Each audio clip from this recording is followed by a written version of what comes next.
السلام علیکم dear students, کیسے ہیں آپ؟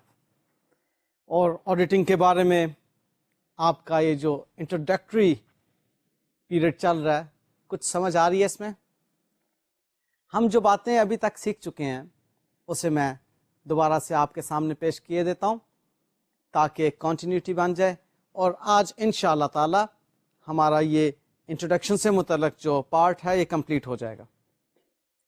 ہم نے جو ابھی تک سیکھا اس میں سب سے پہلی بات کہ واٹ از این آڈٹ۔ اس میں ہم نے ڈیفینیشن پر فوکس کیا تھا کہ audit is an independent examination of financial statements of an entity that enables an auditor to form an opinion that whether the financial statements are giving the true and fair view of the activities of the entity or not۔ یہ ہے audit, اور اس میں ہم نے اس چیز پہ خاصا زور دیا تھا کہ یہ انڈیپینڈنٹ ایگزامینیشن ہے، یعنی کہ آڈیٹر کا کوئی بائس انوالو نہیں ہے، کوئی انٹرسٹ انوالو نہیں ہے ان فائنینشیل اسٹیٹمنٹس میں جو کہ اس اینٹی کی بنائی ہوئی ہیں۔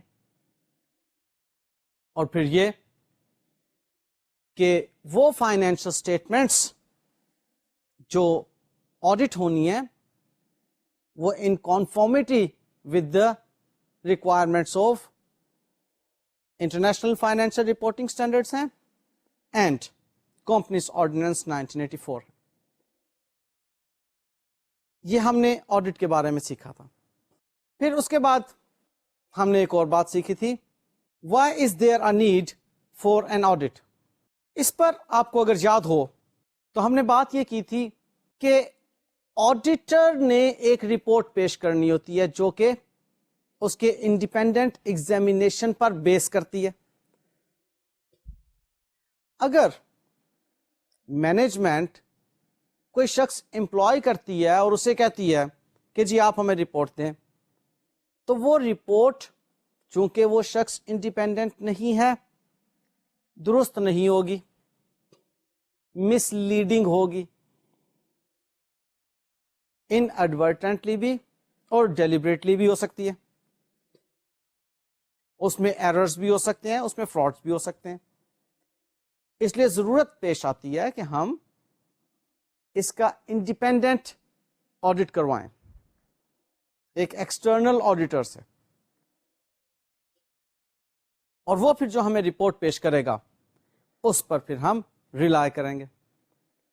اور اسی پوائنٹ میں ہم نے ایک اور بات بھی سیکھی تھی کہ کچھ فائنینشیل اسٹیٹمنٹس بڑی کمپلیکس ہوتی ہیں، اور جو کمپلیکس فائنینشیل اسٹیٹمنٹس ہوتی ہیں اس کے لیے پھر ہم اتنے زیادہ ایکسپرٹس سے رابطہ کرتے ہیں، لائک فائنینشیل اسٹیٹمنٹس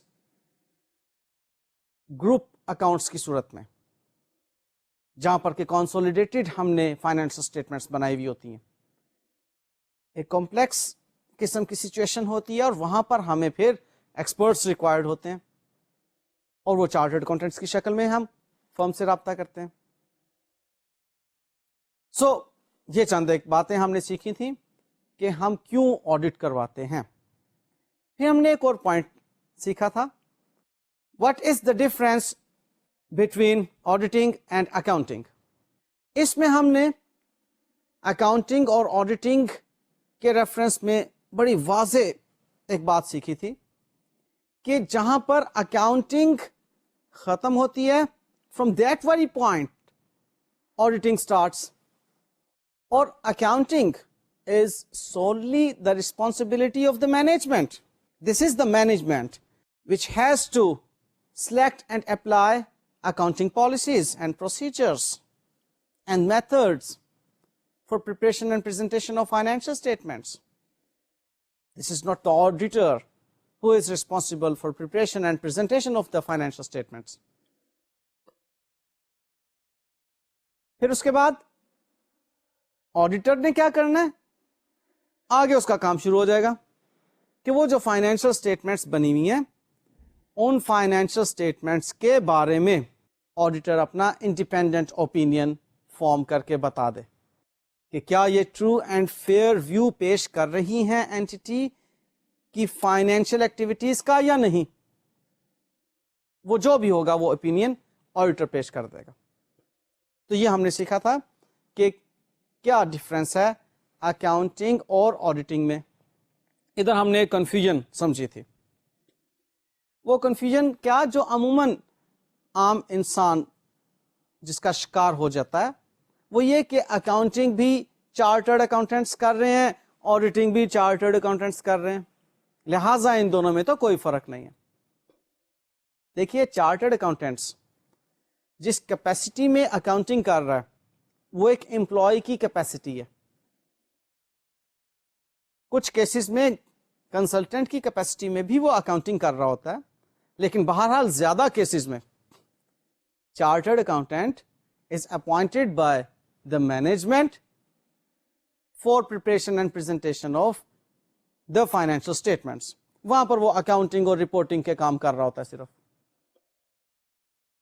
اور جو آڈٹ کر رہا ہوتا ہے وہ الگ سے آڈیٹنگ کے لیے اپوائنٹ ہوتا ہے. اس کو شیئر ہولڈرز اپوائنٹ کرتے ہیں یا بعض کیسز میں مینجمنٹ. تو وہ جو اپوائنٹمنٹ ایز این آڈیٹر اس کی ہو رہی ہے چارٹرڈ اکاؤنٹنٹ کی, وہ ایک الگ معنی رکھتی ہے. اب chartered accountant is an expert in accounting and in auditing reference. لہذا ہم اس کو کنفیوز نہیں کریں گے کہ چارٹرڈ اکاؤنٹنٹ اگر دونوں کام کر رہا ہے تو ایک ہی کام ہے. نہیں, ڈاکٹر فزیشین بھی ہو سکتا ہے, ڈاکٹر سرجن بھی ہو سکتا ہے, دونوں ایک تو نہیں ہے. ٹھیک ہے نا. لہذا آپ فزیشین کو الگ دیکھتے ہیں اور سرجن کو الگ سے دیکھتے ہیں کہ سرجن کا کام فزیشین کا کام ایک نہیں ہے. اسی طرح سے اکاؤنٹنٹ کا کام اور آڈیٹر کا کام ایک نہیں ہے. اکاؤنٹنٹ نے فائنینشیل اسٹیٹمنٹس بنا کر پیش کر دینی ہے, and this is the auditor who will independently examine the financial statements and then form an opinion on those financial statements. پھر نیکسٹ ہم نے ایک اور بات سیکھی تھی کہ who can be an auditor. اب who can be an auditor کے ریفرنس میں ہمیں بہرحال قانون کو دیکھنا پڑتا ہے. قانون کہتا ہے کہ chartered accountants can be appointed as auditor. اب یہاں پر کچھ شرائط ہیں. کیا ہر فرم, ہر بزنس, ہر ادارہ چارٹرڈ اکاؤنٹنٹ سے ہی آڈٹ کروانے کے لیے باؤنڈ ہے؟ نہیں. Public limited companies chartered accountant سے آڈٹ کروائیں گے, اور ہاں ایسی پبلک لمیٹڈ کمپنیز جو لسٹڈ ہیں وہ ایسے چارٹرڈ اکاؤنٹنٹ سے آڈٹ کروائیں گی یا ایسی چارٹرڈ اکاؤنٹنٹ فرمز سے آڈٹ کروائیں گی جو QCR کی سیٹسفیکٹری ریٹنگ رکھتی ہیں, جو لسٹڈ پبلک لمیٹڈ کمپنیز ہیں. اور یہ QCR کی سیٹسفیکٹری ریٹنگ ICAP کی طرف سے کی جاتی ہے. ایک ٹیم آتی ہے اور وہ کوالٹی کنٹرول ریویو کرتی ہے اس چارٹرڈ اکاؤنٹنٹ فرم کا, اور ان کو کہتی ہے کہ ٹھیک ہے جی وی آر سیٹسفائڈ. تب وہ فرم جو ہے that is eligible to audit the listed companies. Private limited company کے ریفرنس میں اگر اس کا paid up share capital 3 million یا اس سے زائد ہے تب چارٹرڈ اکاؤنٹنٹ سے اس کو آڈٹ کروانا ضروری ہے. ادروائز کسی سے بھی آڈٹ کروا سکتی ہے, کوئی کمپلشن نہیں ہے, کوئی ریکوائرمنٹ ایسی نہیں ہے. اور ایسی private limited company which is subsidiary of a public limited company, یعنی کہ پبلک لمیٹڈ کمپنی اس کی ہولڈنگ کمپنی ہے, تو ایسی صورت میں اس پرائیویٹ لمیٹڈ کمپنی کو بھلے اب اس کا پیڈ اپ شیئر کیپٹل جو ہے 3 ملین سے کم ہی کیوں نہ ہو, اس کے لیے ضروری ہے کہ وہ چارٹرڈ اکاؤنٹنٹ سے آڈٹ کروائے. Got it. نیکسٹ ہم نے جو سیکھا وہ تھا what stands for auditors report. اب اس آڈیٹرز رپورٹ کے بارے میں ہم نے جو ڈسکس کیا تھا وہ یہ تھا کہ آڈیٹر نے اس اینٹیٹی کے سسٹم کو آل ٹوگیدر اسٹڈی کرنا ہوتا ہے, اور اس کے سسٹم کو اسٹڈی کرنے کے بعد وہ دیکھتا ہے کہ جی یہ اینٹی کس قسم کے کنٹرولز اپنائے ہوئے ہیں، اس پر پھر آڈٹ پروسیجرز بناتا ہے، اور ان آڈٹ پروسیجرز سے آڈیٹر ایک ریزنیبل ایشورنس حاصل کرتا ہے، اور after having that reasonable assurance اب آڈیٹر نے کیا کرنا ہے، اب اس نے ایک رپورٹ مرتب کرنی ہے اور اس رپورٹ کو اس نے پیش کر دینا۔ اب وہ جو رپورٹ ہے وہ according to the requirements of companies ordinance 1984 ہونا چاہیے۔ آڈیٹرز رپورٹ پر انٹرنیشنل اسٹینڈرڈس آف آڈیٹنگ نے بھی کچھ بتایا ہوا ہے، لیکن ہم پاکستان سینیریو میں جب بات کریں گے تو پاکستان سینیریو میں ہمیں کمپنیز آرڈیننس 1984 کو ماننا ہوگا۔ تو کمپنیز آرڈیننس 1984 کے مطابق آپ کو یاد ہوگا میں نے آڈیٹرز رپورٹ آپ کے سامنے پیش کی تھی،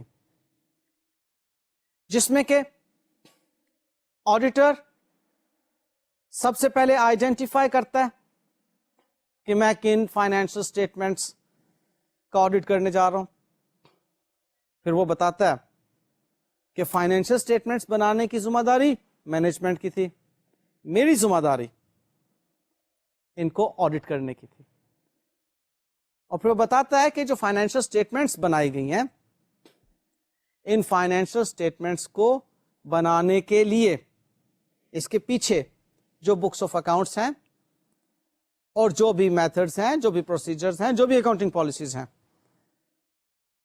وہ in conformity with the requirements of international financial reporting standard ہیں اور کمپنیز آرڈیننس 1984 کی ریکوائرمنٹس کے مطابق ہیں۔ یہ آڈیٹر بتا رہا ہے، اور پھر وہ اپنا اوپینین فارم کرتا ہے کہ میرے اوپینین کے مطابق یہ financial statements true and fair view پیش کر رہی ہیں ان تمام فائنینشیل ایکٹیویٹیز کا جو کہ اس اینٹی میں پائی گئیں، یا وہ کہتا ہے کہ یہ ٹرو اینڈ فیئر ویو پیش نہیں کر رہی۔ یہاں پر میں نے آپ کو بتایا تھا کہ دو طرح کی آڈیٹرز رپورٹ ہو سکتی ہیں، ایک انکوالیفائڈ آڈیٹرز رپورٹ اور ایک کوالیفائڈ آڈیٹرز رپورٹ۔ ان کی ڈیٹیلز ہم نے انشاءاللہ تعالی باقاعدہ جب آڈیٹرز رپورٹ پڑھنی ہے اس میں سیکھیں گے، لیکن صرف اتنا اس سٹیج پر آپ جان رکھیے کہ انکوالیفائڈ آڈیٹرز رپورٹ وہ ہے جس میں کوئی شک کا اظہار نہیں کیا گیا، کسی خرابی کو بیان نہیں کیا گیا، بلکہ یہ کہا گیا ہے کہ یہ financial statements true and fair view پیش کر رہی ہیں،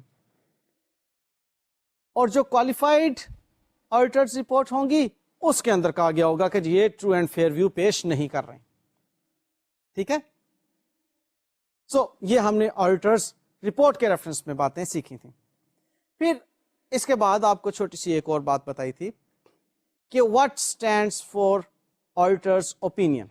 تو اس کے اندر ہم نے یہ بات سیکھی تھی کہ آڈیٹر اوپینین دیتا ہے، ایسا کبھی نہیں کہتا کہ جی بالکل ٹرو اینڈ فیئر ویو پیش کیا جا رہا ہے ان فائنینشل اسٹیٹمنٹس کے اندر، نہیں، وہ کہتا ہے in my opinion financial statements are free from material misstatements and errors and frauds۔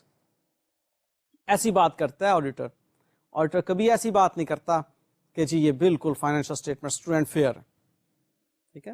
ہاں البتہ اب وہ جو یوزر ہوتا ہے فائنینشل اسٹیٹمنٹس کا یا ریڈر ہوتا ہے جو آڈیٹرز رپورٹ کا، وہ اس اوپینین کے مطابق ڈیسیژن میکنگ کرتا ہے، اس بیس پر یہ دیکھتے ہوئے کہ آڈیٹر کتنا انڈیپینڈنٹ تھا، کتنا ایکسپرٹ تھا۔ اگر وہ آڈیٹر پر اس حد تک ریلائے کرتا ہے تو اس کے اوپینین کے مطابق پھر وہ اپنے نیکسٹ ڈیسیژنز لے لے گا۔ کلیئر؟ اس کے بعد ہم نے سیکھا تھا کہ what are the different types of audit, اور اس کے اندر ہم نے دیکھا فائنینشیل اسٹیٹمنٹ آڈٹ ایک ٹائپ ہے جس کے بارے میں آئی ٹولڈ یو کہ this is in fact the external audit. پھر ہم نے دیکھا آپریشنل آڈٹ ایک ٹائپ ہے اور ایک کمپلائنس آڈٹ ٹائپ ہے۔ آپریشنل آڈٹ میں نے آپ کو بتایا تھا کہ ہم ڈفرینٹ جو اینٹی کے اندر ہمارے آپریشنل پروسیجرز اپنائے جا رہے ہوتے ہیں ان کی افیکٹونیس اور ایفیشنسی کو ایویلیویٹ کرتے ہیں اور مینجمنٹ کو ریکمنڈیشن دیتے ہیں کہ جی یہ آپریشنز ٹھیک ہو رہے ہیں یا نہیں ٹھیک ہو رہے ہیں، اس کو اکارڈنگلی ٹھیک کریں. اور میں نے آپ سے کہا تھا کہ یہ آڈٹ موسٹلی انٹرنل آڈٹ کہلاتا ہے کیونکہ اس کو پرفارم کرنے والے لوگ امپلائیز ہوتے ہیں اس اینٹی کے. اور اس کے بعد نیکسٹ میں نے آپ کو بتایا تھا کہ کمپلائنس آڈٹ ہے. کمپلائنس آڈٹ یہ ہوتا ہے کہ ہائر اتھارٹیز سے کوئی رول یا لا امپوز کیا ہوتا ہے اس اینٹی پر. دیکھنا یہ ہوتا ہے کہ کیا یہ اینٹی اس لا کے مطابق پرفارم کر رہی ہے یا نہیں. انوائرمنٹل پولوشن کا لا ہو سکتا ہے، لیبر لاز کی بات ہو سکتی ہے، یا کوئی بھی ایسی بات جو کہ پروسیجرل میٹر ہو لا کے ریفرنس میں، قانون کے ریفرنس میں. وہاں پر اب ایک آڈیٹر اپوائنٹ کیا جاتا ہے کہ اب ہمیں بتائیں کہ کیا ہماری اینٹی کمپلائنس کر رہی ہے ان تمام رولز اینڈ ریگولیشنز کا جو کسی ہائر اتھارٹی نے ہم پر امپوز کیے، تو وہ کمپلائنس آڈٹ ہوتا ہے. یہ 3 قسمیں میں نے آپ کو آڈٹ کی بتائی تھیں. اور پھر اس کے بعد ہم نے جو لاسٹ لیکچر تک سیکھا تھا وہ تھا advantages and disadvantages of an audit. اس میں advantages and disadvantages of an audit کے ریفرنس میں نے آپ کو بتایا تھا کہ جہاں تک تو بات ہے ایک لمیٹڈ لائبلٹی کمپنی کی، تو لمیٹڈ لائبلٹی کمپنی کو تو آڈٹ کروانا ہی ہے. وہ جو میں نے آپ کو بتایا بھی کہ آڈیٹر کے ریفرنس میں کہ وہ کون کون سے کمپنیز ہیں جن کو چارٹرڈ اکاؤنٹنٹ فرم ہائر کرنا ہوتی ہے ایکسٹرنل آڈٹ کے لیے. تو اس کا مطلب ہے کہ ان فرمز کے لیے آڈٹ کروانا تو ضروری ہے، بے شک ایڈوانٹیج ہے یا نہیں ہے. ان کے لیے سب سے بڑا ایڈوانٹیج یہ ہے کہ وہ کمپنیز آرڈیننس کا کہنا مان رہے ہیں، کیونکہ اگر یہ کہنا نہیں مانیں گے تو ڈیفالٹر ہو جائیں گے، ان پر پھر پینلٹیز وغیرہ امپوز ہوں گی. تو بہرحال ان کو جو ہے آڈٹ کروانا ضروری ہے اور آڈیٹڈ رپورٹ پیش کرنا ہوتی ہے انہیں پھر SECP میں. اینی ویز جو باقی کی بزنس آرگنائزیشنز ہیں جس میں کہ سول پروپرائٹرشپ کی بات آتی ہے اور جس میں کہ پارٹنرشپ کی بات آتی ہے، اور ہاں وہ پرائیویٹ لمیٹڈ کمپنیز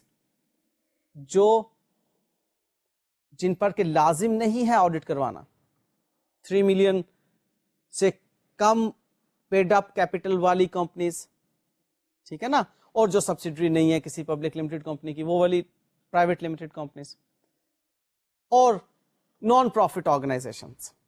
یہ 4 آپ ذہن میں رکھیے گا. ایسی پرائیویٹ لمیٹڈ کمپنیز جن کا چارٹرڈ اکاؤنٹنٹ سے آڈٹ کروانا ضروری نہیں ہے، پھر partnership firms, sole proprietorship business, اور نان پروفٹ آرگنائزیشنز. اب یہ 4 ایسے ادارے ہیں جو کہ اپنے ایڈوانٹیجز اور ڈس ایڈوانٹیجز کو دیکھ کر پھر فیصلہ کریں گے کہ ہمیں آڈٹ کروانا چاہیے یا نہیں کروانا چاہیے. وہاں پر میں نے آپ کو کچھ ایڈوانٹیجز بتائے تھے کہ پارٹنرز میں کوئی ڈسپیوٹ ہو جائے تو اس کے بارے میں پھر ان کو آڈیٹڈ رپورٹ بتا دیتی ہے یا آڈیٹڈ فائنینشل اسٹیٹمنٹس بتا دیتی ہیں کہ جی یہ ڈسپیوٹ نہیں ہونا چاہیے، تو آپ خام خواہ میں جھگڑا کر رہے ہیں. ان کا ایک ریلائنس ہوتا ہے کہ جی آڈیٹر نے جو ہے ہمیں ٹھیک پکچر دکھا دی ہے.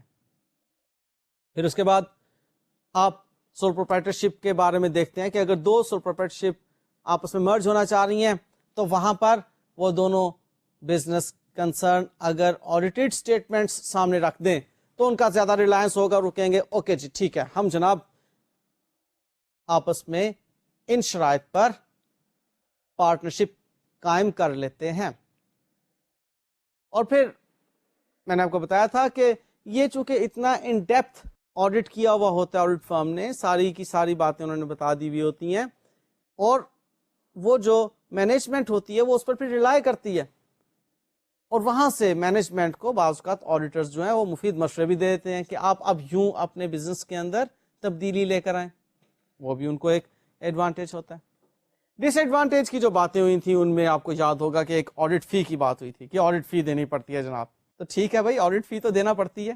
اب آپ دیکھ لیں, اگر آڈٹ فی کا دینا آپ کے لیے زیادہ بڑا ڈس ایڈوانٹیج ہے تو ٹھیک ہے جی, ہم آڈٹ نہیں کرواتے.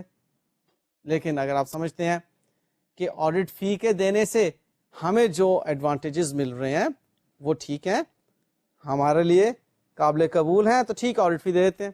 یہ تو ایسے ہی ہے کہ بھائی پیٹرول ڈلوانے کے لیے پیسے خرچ کرنے پڑتے ہیں, لہٰذا گھر ہی بیٹھے رہو. لیکن آپ دیکھتے ہیں کہ ہمارا کاسٹ بینیفٹ انالیسس کیا کہتا ہے. اگر بینیفٹ کاسٹ سے زیادہ ہے تو پھر آپ اس طرف جاتے ہیں, ٹھیک ہے نا. آوارہ گردی کے لیے آپ سمجھیں گے کہ جی پیٹرول جو ہے وہ زیادہ مہنگا ہے, ہم ٹھیک ہے آج آوارہ گردی نہیں کرتے, کیونکہ کاسٹ بینیفٹ انالیسس بتا رہا ہے کہ ہمیں آوارہ گردی نہیں کرنا چاہیے. لیکن اگر کہیں سے آپ کو کوئی بک پرچیز کرنا ہے, اس بک کو پرچیز کرنے کے لیے آپ دیکھ رہے ہیں کہ کوئی بات نہیں, مجھے اگر پیٹرول ڈلوانا پڑ رہا ہے تو وہ بک میرے لیے زیادہ مفید ہے, میں وہ پرچیز کرنے کے لیے بازار جاؤں گا اور بک لے کر آؤں گا. وہاں پر اب آپ پیٹرول کے لیے ایکسپینسز انکر کرتے ہیں, ٹھیک ہے نا. لے جی, اب میں آپ کو آج کی بات بتاتا ہوں, یعنی کہ آج جو نئی بات ہے. اب سے پہلے تو میں آپ کو ریویژن کروا رہا تھا آن ورڈ ایک نئی بات. عموماً لوگ کنفیوزڈ ہوتے ہیں آڈٹ میں اور انویسٹیگیشن میں کہ شاید آڈٹ ایک انویسٹیگیشن ہے. نہیں, ایسا نہیں ہے. آڈٹ تو ایک انڈیپینڈنٹ ایگزامینیشن ہے. جو فیکٹس ہمارے سامنے ہیں ان کو ہم ریویو کر لیتے ہیں, اکارڈنگلی سسٹم کو اسٹڈی کر لیتے ہیں, اور پھر ہم دیکھتے ہیں کہ جی یہ آڈٹ کا اوپینین فارم ہو گیا. لیکن انویسٹیگیشن انٹائرلی ایک ڈفرینٹ چیز ہے. انویسٹیگیشن کے لیے جو لفظ استعمال کیا جاتا ہے وہ کیا جاتا ہے فراڈ آڈٹ کا لفظ. Investigation is in fact a fraud audit.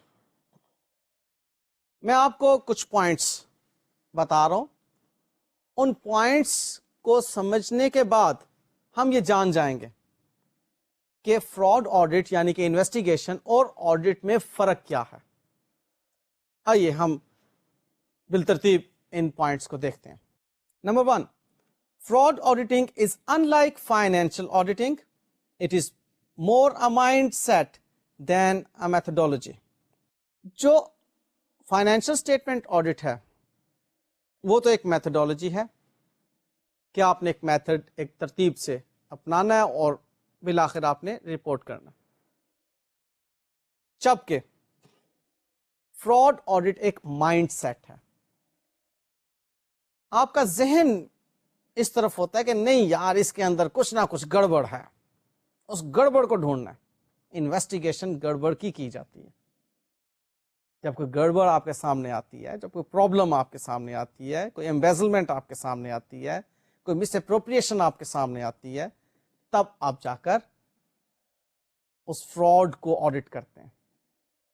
Next point کیا ہے؟ Fraud auditors are unlike financial auditors.